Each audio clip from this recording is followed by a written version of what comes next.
ว่าเป็นไงเนาะลูกพี่ก็ยังบ่แล้วจักเที่ย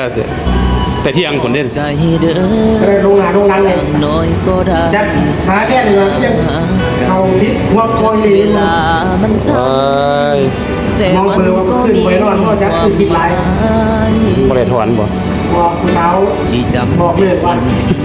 ดีๆสิเก็บไว้ในใจของอายหักแท้แต่เฮ็ดหยังบ่ได้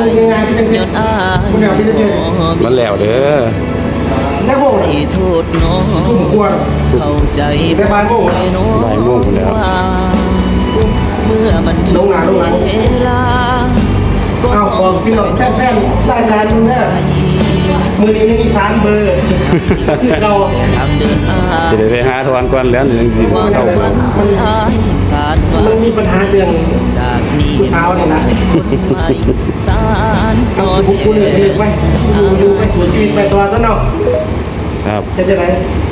ฝากพี่น้องก็ได้ก็แชร์คนติดตามในสารนะสวัสดีครับขอบใจเด้ออย่างน้อยก็ได้หากันถึงเวลามันสั้นแต่มันก็มีความหมายสิจำแต่สิ่ง